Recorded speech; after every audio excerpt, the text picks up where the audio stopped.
time for Android Wear.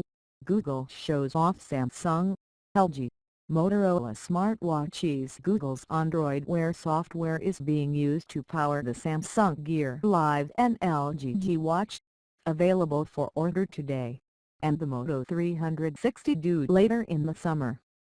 Android Wear, Google's software for powering smartwatches and new internet-connected devices beyond smartphones and tablets, is finally here. On Wednesday, Google showed off the LG G Watch, Samsung Gear Live, and Moto 360 smartwatches running its software. The $229 watch from LG and the $199 Samsung device will be available for pre-order in the Google Play Store today, while Motorola's watch will launch later in the summer. The LG and Samsung watches will be in consumers' hands July 7. Google provided a demo of voice commands, notifications, and other actions on the devices from LG and Motorola during the keynote at its Google I/O Developer Conference in San Francisco.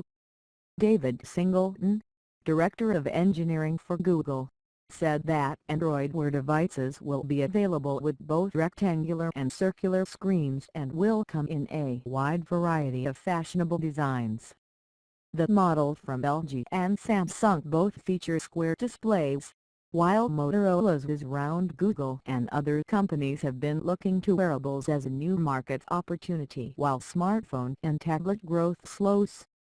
By the end of this year, over 19 million wearable devices will ship worldwide, tripling last year's figure, market researcher IDC reported in April.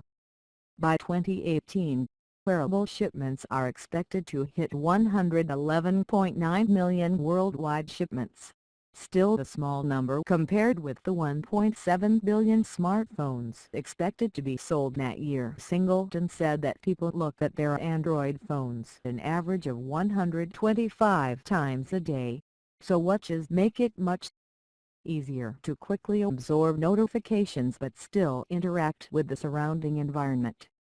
In terms of features, Singleton said some models of Android Wear will include heart rate monitors and pedometers.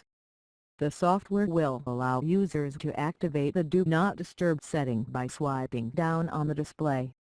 Users also can issue voice commands by talking to the Android Wear devices and save things such as flight boarding passes for easy access. They'll also be able to use music controls on the smartwatches to activate the music app on their Android phones. The watch will act as your key in a multi-screen world, Singleton said. Executives speaking during the keynote, including Sundar Pichai, Google's head of Android and Chrome, were wearing various models of Android Wear. He sported the Moto 360 watch. CNET reported last week that Samsung, LG, and Motorola smartwatches would debut at Google I/O. Google this week is hosting its annual Developers Conference in San Francisco.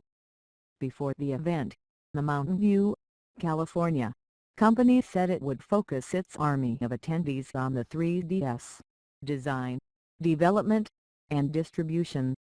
The conference regularly fills out Moscone West with more than 6,000 attendees. Most smartphones and tablets in the world run Android, but the pressure is on for Google to lead the wearables market before rival Apple likely launches a smartwatch later this year. The Apple product is a highly anticipated new device that's already been dubbed the iWatch. Some early wearables, including Samsung's Galaxy Gear, used Android, but Android-based smartwatches were slow to take off in part because of their performance. Samsung switched to the Tizen OS in its smartwatches and a real-time operating system in its Gear Fit Health band to improve battery life. Most fitness bands in the world run on software other than Android, as well. Google has been making tweaks to Android so it runs better on the growing number of wearables. The company unveiled Android Wear in March, modifying an operating system that's heavily based on its Google Now voice recognition technology. At the time, Google said LG, Asus, HTC, Motorola, and Samsung would be the first hardware partners to use Android Wear, while Fossil Group would unveil Android Wear-powered watches later in the year.